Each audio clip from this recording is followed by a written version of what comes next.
Our focus tonight, I think you heard some of it, but Shannon Seco is here with us from Moms for Liberty, and she's going to share on her research regarding another threat to education, regarding Chromebooks and how they're impacting our children, and a touch of what her work on SEABs are in Wayne County, in her area. It's really great work that she's been doing. Then we'll have Israel Wayne from the Michigan Christian Homeschool Network. He's going to be sharing his extensive knowledge and wisdom on another great alternative to public education, homeschooling, which I think you all know. And I'm just going to quickly give you a rundown on our Shepherd's briefing with clergy. Right now, there's a special election that we started with up in the Saginaw Bay Midland area. And a quick update with some news that's going on right now in policy. So first up, we want to remind you that, again, we do need school board candidates. And I know you all know that, or you wouldn't be on this call. So we recognize some of you cannot run yourselves, but you may have friends or family or others in other organizations that maybe all they need is a nudge. They just need to be asked. Sometimes you just need to be asked. So we keep encouraging you to do the asking, and then just three or four people to surround that person who raises their hand and says, yes, okay, I'll do it, but I need help. And they know they have a team around them, much more likely to succeed. And there will be trainings, campaign trainings for school board candidates as well. You will not be left alone.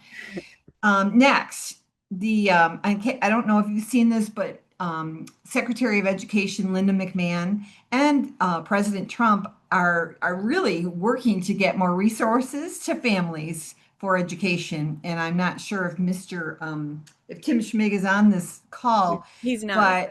but you all really need to keep your ears tuned in to it's basically a federal tax credit for school choice.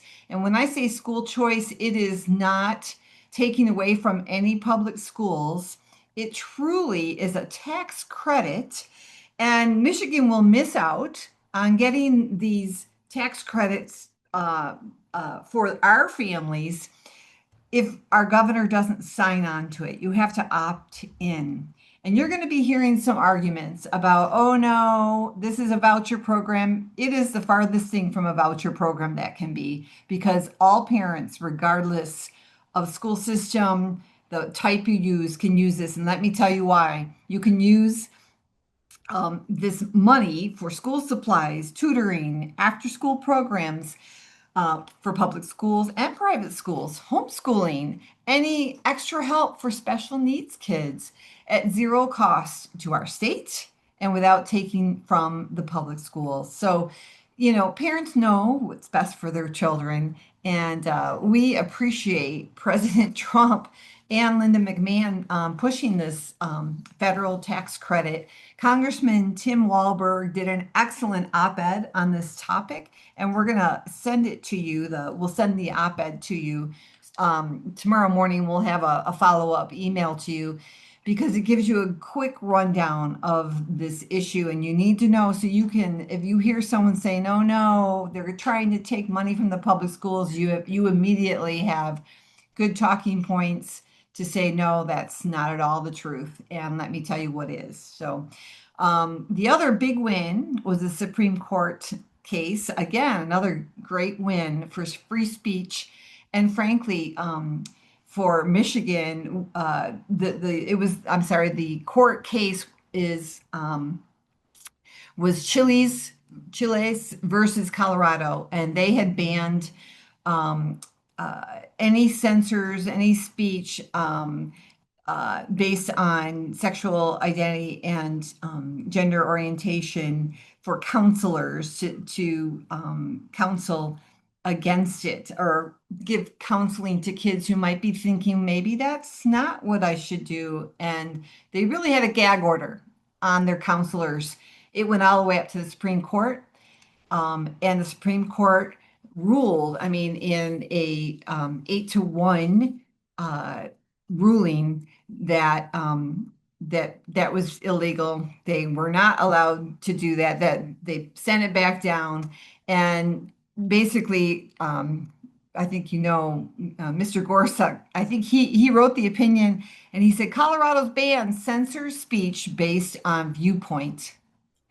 And wow, that's huge. We don't want censoring based on viewpoint.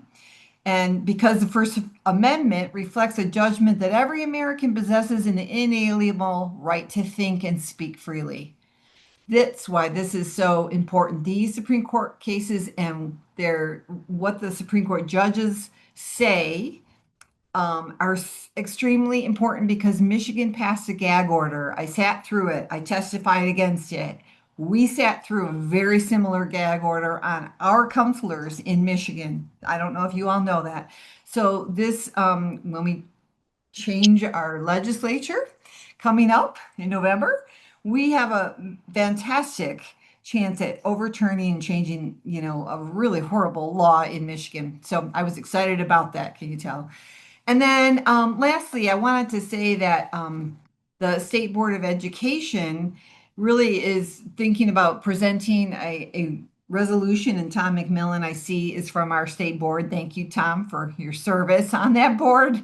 It's kind of thankless right now. You're in a minority. We're going to change that for Tom in November. We need two more State Board of Education members to win. So we have two good candidates now, and they're running around the state and make sure, you help them in any way. I think Bree might even be on this call. Bree and Terrence are both on. So Ah, yeah, thanks for awesome, tuning in. awesome. They are going to need your support, and they're going to need you to remind everyone to make sure they vote all the way down to the bottom of the ballot, not just to pull the one just went blank on Straight the ticket, straight straight ticket. ticket. We don't want straight Sorry, ticket. not to just do a straight ticket, but to go all the way to the bottom of the ballot. And that's so important because that would tie the State Board of Education votes. And we just learned literally this week that there's a potential likely resolution against these wonderful federal tax credits for Michigan parents, because they perceive it somehow as a threat to public education, which it's not. So again, we need to give support to Tom and Nikki Snyder on that board. And I'm going to just jump now to introduce one of our speakers, Shannon Seco, a friend of mine. I so appreciate you, Shannon. She is the Moms for Liberty chapter chair for Michigan and specifically Wayne County, where she lives. And she's going to update us on why Chromebooks are a threat to local schools and how they started their ed tech and safety initiative. And also what's happening with her sex ed education audit. You all know we've been encouraging you to ask 5 questions to your school boards in your public school districts and get the answers. And Shannon has been doing that. So, Shannon, welcome. Thank you so much for this opportunity, Eileen. It's important issues here. I do want to just touch first on the audits real quick before I go into my AI and ed tech presentation. We decided because of the state changes with the health standards, we felt that it was important to get a view of Wayne County. Also, we're doing this in other counties in Michigan, by the way, with our legislative committee. But we wanted to know, we needed transparency, we needed compliance, we didn't know what schools were compliant. And the best way to do this was a FOIA. And we are still collecting the data. And this is what we're doing is we're collecting the data so we can see what school districts need help actually, because our goal is to get parents involved and the clergy. So by doing this, we have many positives because it has made good conversations where I've met superintendents where they were calling and opening, it's really opened the door for this conversation with sending the FOIAs, because I heard from many superintendents that did need guidance and help surrounding the sex ed advisory board and getting parents involved and getting clergy involved. So this is actually turning into a good experience instead of like, oh, what are they exposing? What are we doing with the information? It's more like a connecting tool, and then we can gather this information and we can hone in on what schools need help. They really do. What the state did was pushing this on the schools, bring it to local control, put a lot of pressure on them. And then I just use us as a resource and kind of a liaison with helping guide, because we've been talking about this for a few years now. So it really helps, you know, bridge that gap between this conversation. So we're still collecting the data, but it's been a positive experience so far, and hopefully other chapters will be able to do that. But it's a very unique situation, and I appreciate this opportunities I've had so far with connecting with the many school districts in a positive way. Right. That's awesome. Yeah. Great. And then going into my other, what we've really honed into is with the recent cell phone bans and social media and in the news right now, all you see is a lot of cell phone. You guys know about the ban in the schools. There's the social media coming across the board with banning up to 16-year-olds can't get on social media. This has really opened the door with ed tech, and I feel like we need to focus on the ed tech instead of the cell phones, because I discovered many things going on with teachers that I work with Chromebooks. So we have been leading the charge with this with Moms for Liberty, and I wanted to show you guys a short video mentioning about AI and ed tech. So I'm going to share my screen, and I am going to show you a short video, and then we're going to go through a presentation. So I'm going to go right into it here. All right. So I am going to play this beautiful video of my fearless leader. And we will make sure to get this link to everyone. Toolbox. AI is already in classrooms across the country. Millions of teachers are using AI in various ways. They use it to grade papers and to streamline their workload. They use it to create individual learning plans for students. And students are already using AI too. They're using it for research in the classroom, and some are using it to create new technology and use it in innovative ways to advance their learning. It's really exciting to see what's happening. Truly, there's also a downside to having AI in the classroom without any guardrails. We hear stories in the news already across the country, and parents are testifying that this is happening. Parents say character AI is also pushing dangerous content to kids, at times acting like a digital predator. These companies knew exactly what they were doing. They designed chatbots to blur the lines between human and machine. 1 in 5 high school students reported that they or someone they know has had a romantic relationship with AI. Researchers found the bear openly discussed sexually explicit and dangerous content with kids. The other problem that we're seeing with AI is it's not always true.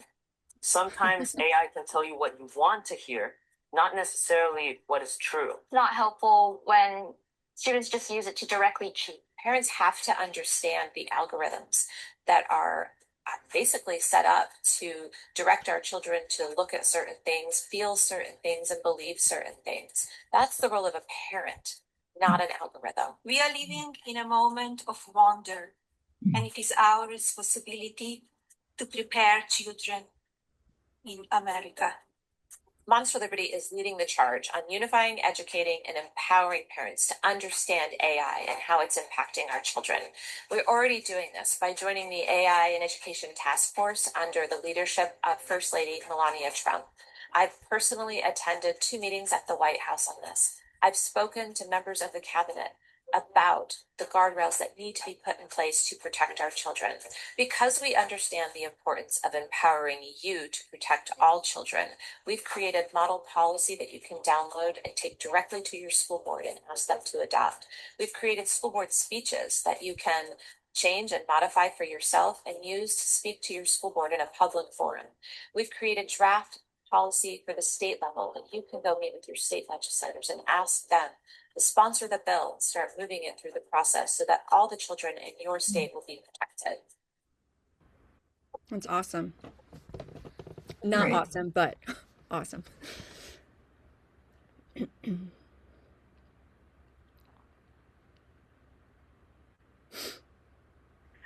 Okay, and this is the page you can get those toolkits from. Yep, and They're we'll all send that out to available. everyone. And then this is my ed tech. I wanted to go over this. This is ed tech. Our agendas for ed tech, and these are some of the topics that I'll touch with this agenda here. I'm going to fly through this because I don't have too much time, but I can get this. We will be doing more meetings with this, in fact, so don't worry if you don't catch it all now. So ed tech is defined as a combination of education and technology. Some examples, what we see is our Chromebooks and iPads. There's many learning platforms that we see with the Chromebooks, with Google Classroom and Canvas. Some of the data systems are, you might hear of PowerSchool. Another one is popular with SEL is Panorama. That's where they do the surveys, and they send these through the Chromebooks. Okay.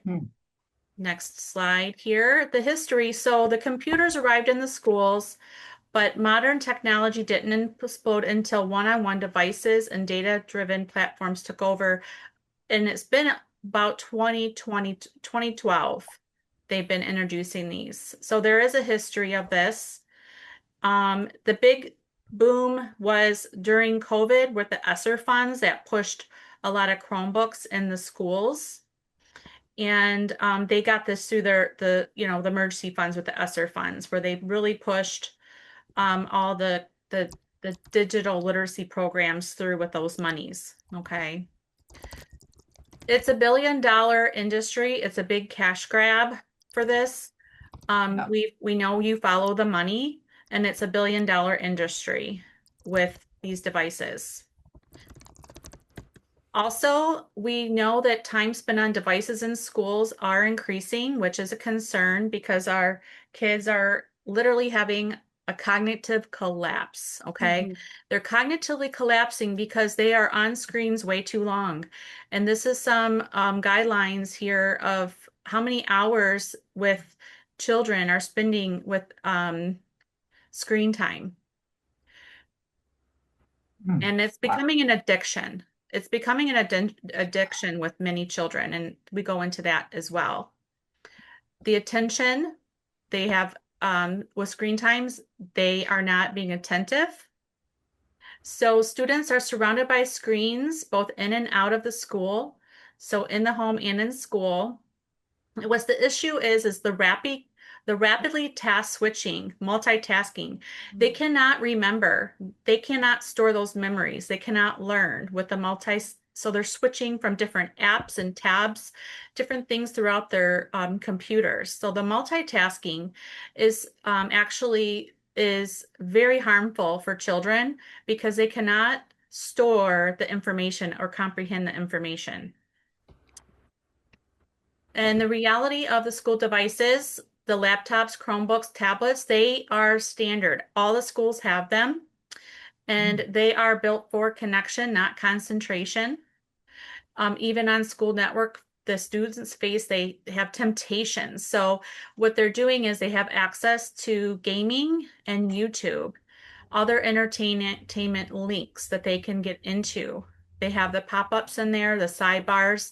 So they have access to some things that you might not be okay with. And we've already had some instances with parents report their children are accessing inappropriate materials on these devices, their school devices.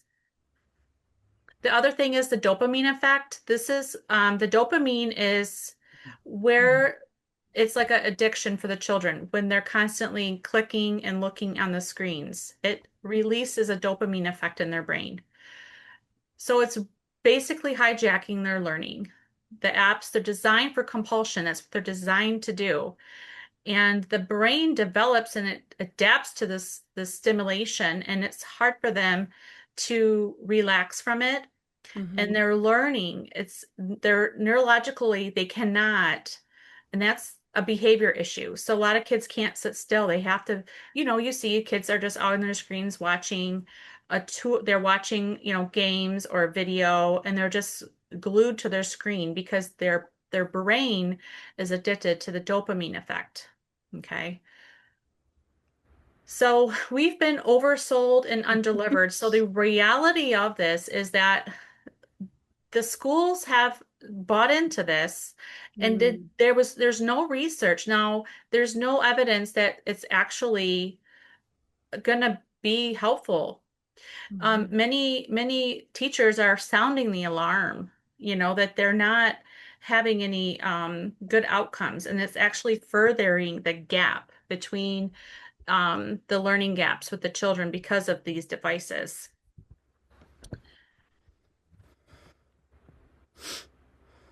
All right. So we have a big cost to learning. The comprehension drops, the memory's disrupted, there's no focus, the stamina's declined, and the cognitive fatigue increases because of the screens, the bright lit screens that really it really interferes with their brain development. Wow. And so we have teachers telling that these are not working. They are interfering with, the getting tasks done in the classroom. They're not doing their homework. They're finding out that these devices are not working. And so the teachers are starting to say, this is not good. But at the administrating level, because they have bought into these with the money, that is the issue here. Wow. All right. The other big thing is real quick is the data palooza. Data. They are collecting your kids' data like crazy. And the issue is the laws. There's 2 federal laws that are being violated in some point here. The FERPA and the PPRA. You can dive into these, but these are laws. They describe them here as FERPA is the sharing of the data, which they can share this data with those vendors that are with those Chromebooks and third party, which they state they are educators. They say that they are. So that gives them the open door to get the information, the data sharing of everything, every click, everything that your kid does or looks up on that thing, on that Chromebook, they can see everything. And then the PPRA, that's the collecting of the sensitive data. This is when it gets into the mental health with the SEL surveys, the sexual questions, the religious information, things like that they're collecting are stored, and it follows your child through their whole career of the school. All right, data explosion inside K-12 schools. So yes, they are collecting everything. And even with your Google, the Google is, they want the child to be on Google because they get paid for that. All right, data tech collects. So like I said, every stroke, every search, if they're searching anything, the location of the device, the behavior, how they behave on their computer, they can do videos on this, they can search things. All these things are collected in their database. Here we are with what the data shows. 96% of EdTech apps share children's data with third parties, like I mentioned. Advertising. 28% of the apps are used in schools aren't actually educational. There's one that they do, it's called iReady. It's a tool that a lot of kids use for additional help, which is actually they're coming out to find out that it's really not. It's actually harmful. And 20% of school apps expose kids to digital ads. So they have those pop-ups that can pop up and they can click on something that might be inappropriate. Wow. And then the children are tied to the world. They are tied to the world through that. Okay. So that's the data part. Shannon, can you, I know Am that I done? I'm you're over. getting So close. good. It's so, but it's But so it's so good. good. Okay. But I'm flying through. Yeah, you're great. What is no, good? it's Yeah. Just keep on going. What you might do is tell us, I mean, this is really important information. And It's so a lot, I know. what can parents do if we're on Yes, this call here's I'm getting getting this? to the good Can we go stuff. to that? Yep. Yeah, we're getting to the good stuff. So this is the arguments that they will say to you that it's good for them, So we have arguments that they need this information. Tech doesn't guarantee the learning, okay? And then let me get to the actions for parents. Here we go. So what you want to do is you want to get a meeting with your superintendent, have a conversation with them. You want transparency. You want to know where the data is collected and who is seeing it. You want to know if you can opt out. You can opt out of this stuff. You can opt out of the Chromebook that's your parental right. You can request alternatives. You can request a paper assignment. Okay. You can talk to the IT department at your school and lock them out of Google Maps, Google, YouTube. You can ask them to take that off of your kid's tablet. Okay. You just have to make a meeting with them. And the AI tool, you can disable the AI. They are using AI in a lot of schools too. You can ask them to disable that. And then you could, you can do that. You can ask those questions and reach out to us. We will have more information on this, but those are the things that you can just step in and ask questions. A lot of schools are just, finding out about this stuff. So especially with AI. So it's an open conversation right now. Okay. And then this is, visit our momsforliberty.org. We have the momsforlibertyacademy.org, which there's so many videos about this. You need to go on and watch those. That are amazing with many great resources, And also if you have a child that you're concerned with using a lot of that they're on, there's screenstrong.org. They help you kind of detox the kids off of this stuff because like the dopamine is a real deal. Like kids freak out when you take it away. So lots of information. So there you go. Thank you, Shannon. You're amazing. Sorry. No, you're great. And we will make sure and get these links included in our follow-up email to everyone tomorrow. Thank you, Shannon. You're amazing. Yeah. Thank you. It's Eileen. awesome. Well, next I want to introduce Israel Wayne. And Israel, it's so good to see you. We were compatriots as we fought for their homeschool freedoms 2 years ago, and we were successful. It was great. Israel is an author. He's a conference speaker. He's the director of his own organization called Family Renewal. And he's the vice president of the Michigan Christian Homeschool Network. And he and his wife, Brooke, not only talk the talk, they walk the walk. They are homeschooling 11 children out of Southwest Michigan. And Israel, you are my go-to person for all things homeschooling. Thanks. Well, I appreciate what you're doing. It's great to be able to join you for this event. Oh, we'd love to have you. Just a lot, you heard a lot of what's going on in the public schools. So tell us a little bit about, homeschooling and why would we do it? And isn't it really hard? And how in the world, what if I can't, or if I know a family and they're struggling with their kid in the public school, maybe this is an option. Well, Michigan is one of the fastest growing homeschool states in the nation. And there are a lot of reasons that people are getting involved in home education. But post-COVID, the number one reason is safety. And that kind of falls under the umbrella of a couple of different subcategories.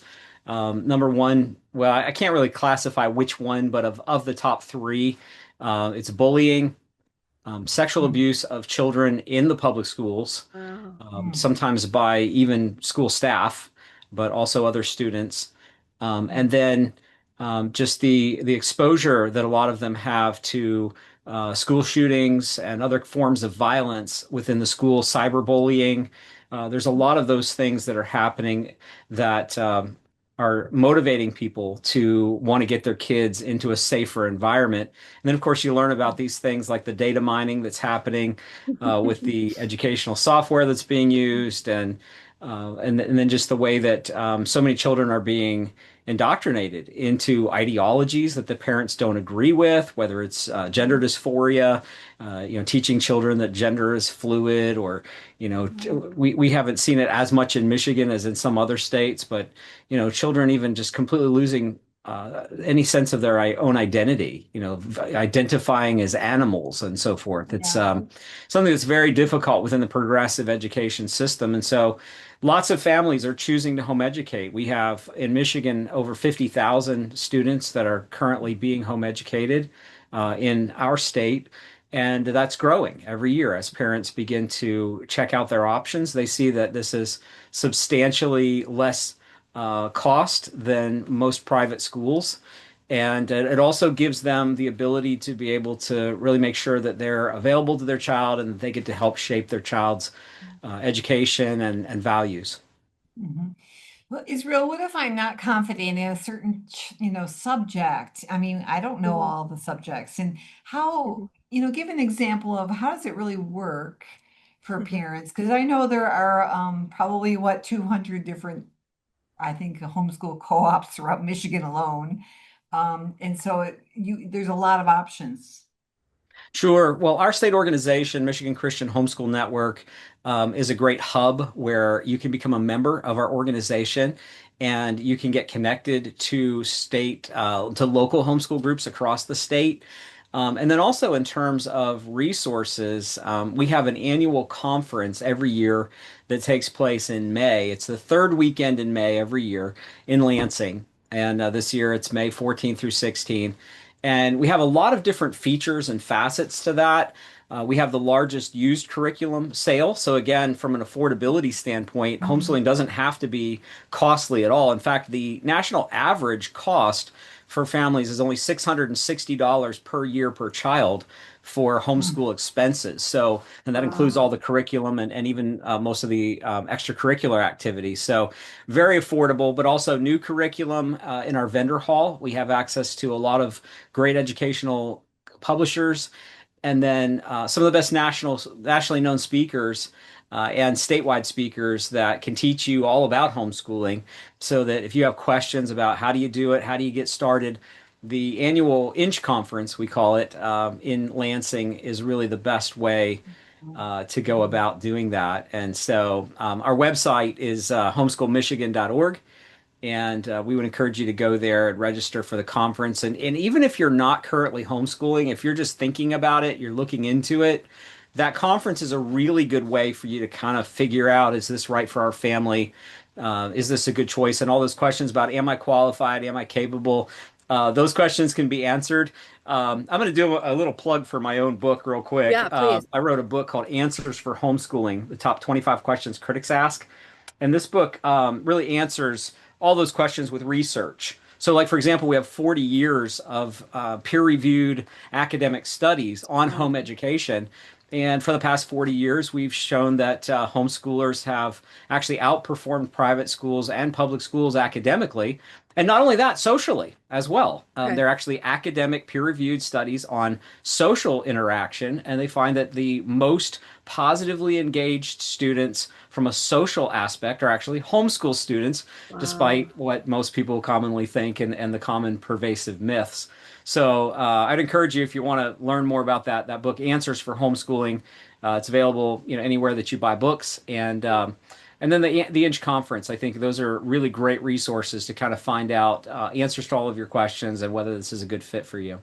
So Israel, like I'll jump in and ask. So it's, and I feel like Israel and I are kind of in a zone to our, because we're both homeschool alums and proud of it. And what is it that you see changing in the Michigan landscape right now? And so for one thing, we know that the numbers are sky high of Mhm. people, but like, are there anything like even culturally, like you would say, Yeah. since I was homeschooled in the 80s and 90s, like where have things shifted? What is even a Yeah. prayer point for people as people are praying for education? Yeah. Well, there's some demographic shifts. One of Okay. them is that the largest demographic ethnic group that's joining homeschooling is the African American community. Really? And Okay. so there's less of a monolithic ethnicity to Yeah. homeschooling. Lots of Hispanic families, Asian families, lots of people are getting involved in home education now. So that's a rapidly changing aspect of homeschooling. I think probably the most significant shift post-COVID is that before COVID, two-thirds of all homeschoolers were doing so for religious reasons, and now Okay. it's only one third of all Wow. nationwide. of all homeschoolers that are doing so for religious reasons. So 2/3 now of all people who are homeschooling families are not religious in their orientation. That's not their motive, but they recognize it as being the best choice for their child academically, socially, in terms of safety, and so forth. Okay. So, yeah, there's definitely changes that are taking place. And our organization, Michigan Christian Homeschool Network, is Christian, but we Yep. also defend the right of all parents Mm-hmm. to teach their own children their beliefs and values. Mm-hmm. And so, whether Mhm. we agree with those beliefs or values, we believe that it's the right of parents to pass on their views and to direct and control the education of their children. So, legislatively, we fight for educational freedom in Lansing in the legislature, and we do that for all families, not just Christian families. That's amazing. Wow. Um, In Israel, what were some of the, you may have said this, my apologies, my computer decided to shut down in the middle of, of oh, this. that's fun. But Israel, maybe you said this, but you have some incredible stats literally on like the grade levels and the how well prepared the kids are coming out of high school, going into college. I think I remember you Yeah, for having sure. those. Yeah, for sure. So as far as the K-12 students, they score about 15 to 30 percentile higher than public school students in terms of the National Standardized Achievement Tests. And then in terms of SAT and ACT, homeschoolers have the highest performance levels above private school and homeschool. So the question of, will they be college ready and all that? Yeah, absolutely. In fact, colleges are Right. actively recruiting homeschool students because of the benefits that they Right. provide both academically and socially on the campus. Yeah, that's great. That's really great. Well, we encourage anyone who's on here Yep. to please check out the Mission Inch Conference May uh, 13, 14, and 15, I believe. 14, Is that 14 14, through 15, and 16. 16. Yep. 14, 15, and 16, Yeah. May 14 through 16. And big news for everyone, right on that last day, on the 16th, CTV is really pleased to co-host a governor candidate forum as part of the homeschool conference, and we welcome all of you to attend. We've confirmed 5 of the candidates. You know all their names. You will be really having a unique opportunity to hear their thoughts and think on the questions regarding education, education choice, on religious liberty, kind of many of the things that we talk about that aren't always included in every forum. And those are important to us. Obviously, you all here tonight on this Zoom. So put Saturday, May 16th, it's literally you get a free lunch. It's $15 from 12 to 1 if you choose to come at 12, or the forum will start at 1 o'clock sharp and end at 2:30 sharp on Saturday, May 16th. So that's pretty exciting stuff as well, because the direction our next governor takes on all things education means a lot, as you have seen in the past 8 years what it means. I don't Yeah. really need to go into it. And if I can just jump in very quickly, I have the privilege of working with Israel's colleague Kim Winter in coordinating this mammoth event. But let me just do these 2 things really quick. One, as you all are praying for like the education of your community and wondering how in the world do we bring about better solutions, all of you have churches in your community. And one simple thing is to reach out to like the church secretary or administrator to make sure they're aware of other educational options. And Yeah. one of those options would be letting them know there is a huge network for homeschool support, and that would be through Mission. Yeah. So sometimes you will be amazed that sometimes just a question that you may ask, a suggestion you may give to somebody could really be the light bulb that they've been praying for. And a lot of people just do not know how to find this information. So, and again, just I think I know Israel well enough that if you have pastor groups that say, hey, we want to better understand homeschool, Israel would love to connect with them, that this really is all about the future, the heart, mind, and soul of our students. And then lastly, the homeschool conference, we would encourage you to attend the conference and stay for the homeschool forum or the governor forum. But if you can only come for one, bring a van load of people. Make it a fun adventure. Stop by and see the Capitol on your way. Come have lunch and just get a taste of the home education, because I think you will be very proud and pleased of the incredible investment homeschoolers are making in our state. So, Israel, thank you so much for your investment and just all you do. Yeah, thank We're you so all. grateful. Appreciate you. Yeah. Eileen, the ball is back in your court. So we've all been talking a lot. So we want to make sure we have time for a few questions for either Shannon or Israel. And feel free, if just raise your hand so Amy can see you to unmute you, or that's the best way, so we're not talking over each other. There is a question already in the chat. Israel, this is for you. Can Israel, from Mr. Wolf, can Israel expand on the social aspect of homeschooling? Which is a fair question because we get asked it so much. So if you would like. Yeah, so there have been a few studies that have been done, particularly evaluating the social aspect of homeschooling, going back to one called Homeschooling Grows Up, which I think was 2018. There's also another, oh, that was earlier. That was like a 2009 maybe. And there was the Gen 2 survey, which I think was like, 2019, something like that. Then there was a more recent one that was just done by a university. And so the question oftentimes with the socialization issue is there's an assumption that homeschooled students will not know how to relate well to others, that they're all going to grow up and be social introverts who won't know how to communicate, and they'll just kind of sit in a corner and suck their thumbs and mumble to themselves. And none of that is true, of course, but because people have these these myths that get perpetuated, most people assume these things. So anyway, one of the studies followed 8,000 homeschool graduates into adulthood and asked, what are they doing now as adults? And are they being good citizens? And so when you ask, well, what is a good citizen? There's some questions that you would ask of how do people contribute positively to their communities?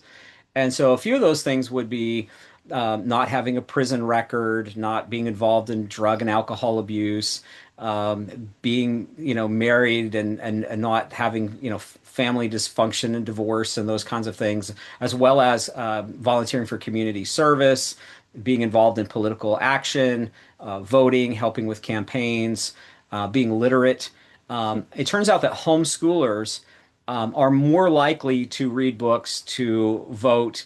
A higher percentage of homeschoolers actually have college degrees than other schooling options. There's less homeschoolers, so not numerically, but percentage-wise, higher percentage of homeschoolers have college degrees, more likely to start their own businesses, more likely to be involved in religious worship services on a weekly basis, more likely to give money to charitable organizations, volunteer their time in their communities, all the things that you would look at, less likely to be arrested for anything, all those things.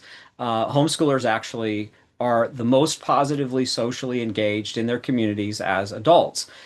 Turns out that the group that's the least positively socially engaged in their community as adults are those who go to public school. Wow. And so these are the things that are important, and why I wrote that book, Answers for Homeschooling, because there are just assumptions that people have, and they assume that public school is the best method for like academics and social outcomes, when in fact public school is the worst outcomes for academics and social development. And so, knowing the research actually is really a game changer, I think, for a lot of parents when they realize that they've been told things by the public school system, but those things are just not factually true. Right. Yeah. Wow. Great. Another question came in from Nicholas saying, do all Michigan public schools allow homeschooling students to play sports, band, orchestra? I think it depends on the area, doesn't it? So homeschoolers cannot, in most cases, play public school sports and be involved in public school band. However, there's a very robust homeschool sports, drama, music community. With leagues, there's football, there's volleyball, there's all kinds of homeschool teams. There are performing arts organizations. And so Michigan is one of the most active states in the United States when it comes to having leagues, if you will. Even the homeschool sports teams here in Michigan go and compete in a national homeschool basketball competition in Springfield, Missouri every year. There's about 10,000 people that show up for this national basketball tournament, volleyball tournaments. And so the private homeschooling community has created kind of their own network And so there's a very robust athletic and music and performing arts community here in Michigan for among the homeschoolers. And one more thing with that. The great thing about that is that you actually get to control it. So, for example, because it's privately funded, it's not government controlled and government funded. You don't have to go along with all the DEI stuff. You don't have to have biological males in the girls' locker rooms. None of that stuff applies because it's parent led and parent controlled. Yeah, that's awesome. Eileen, if I can just throw this in. So before we end, Eileen's got another topic to go over with you guys, but we do say this, please make sure to send us like questions that you all have on this topic. If we get a sense from the audience that really there is an even greater desire to better understand home education, we can do another Zoom specific to that. But please like definitely take this information with you. And again, we will have it on our YouTube channel to please share and encourage others to tune in, because really what we're presenting to you tonight is there is a whole lot of hope for our future as a state. And what Israel and Eileen, they have the war wounds to tell, and this is a very, very serious message. Like Mrs. Saylor's on, Patty Saylor knows this. Shannon, even with her kids not in homeschool, is aware. There was a moment a few months ago when the homeschool freedoms were really hanging in the balance, and we are literally on a thread right now. And so if you have like people that you're struggling to figure out, how do we get them to care about voting? How do we get them to care about what's going on in civics? You better help them understand that their educational freedom is dependent on who is in office. And it takes more people than Shannon, Israel, Patty Saylor, Eileen McNeil, Amy Hawkins. We need everybody. And so we need to grow this movement. So with that, Eileen, I toss the ball back to you. Sure. Yeah, it's all so important. I just was speaking to another group today, and I reminded them that our founder, George Washington, recognized right from the get-go in our nation that without virtue, we and morality, we cannot keep a republic. And I keep that at our forefront at CTV. I know Israel does with his organization, Shannon with hers, Moms for Liberty. And we are making a positive impact. All of your groups who are engaged, really, we're standing between, we're filling in the gap, that we keep a republic is my firm belief. And we also do a couple things at CTV. And one of them was shepherd briefings for the clergy. We just did this up in, as I mentioned, up in Midland and in Saginaw. And we want to encourage you to call us, contact us.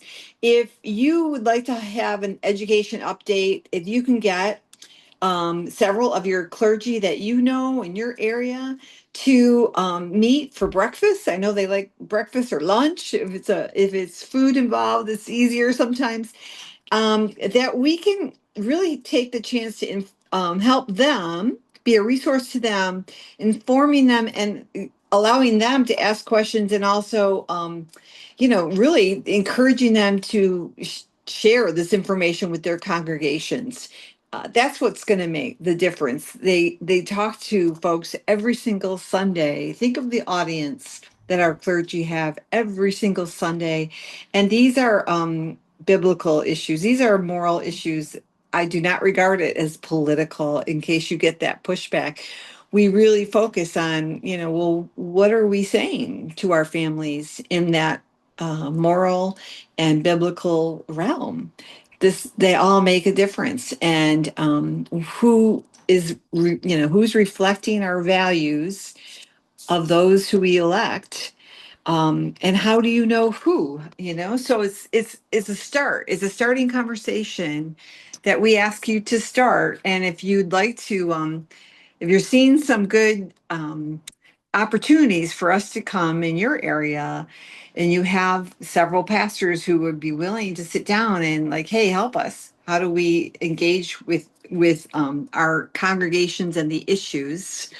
And there is no fear anymore of losing their IRS 501c3 standing. That's gone as of last year. So it's an ideal time. This is an important election year. So I just want to encourage you who are on this call, You know, your pastor, they trust your voice much more than they would somebody like CTV if they don't know us yet. We want to get to know them, but you're so important. So I'm just putting that plug in, and contact us if that's something you want us to do in your area. And Yeah, and we just want to take if there's any final questions, but let me throw this out there too while anybody's considering a final question or final statement. Eileen and I know Shannon, Israel, like we believe strongly in how we're going to bring change is obviously a couple folds. One is with God. Two is by our actions, but three, it's building relationships. So I didn't even run this past Eileen, but I'm going to throw a challenge out there for all of you. When we do our next monthly briefing, it will be in May, the second Tuesday, 7 p.m. We'd love to have you join us, but I would love to put the challenge out there. Our mission here on this earth should be about building relationships.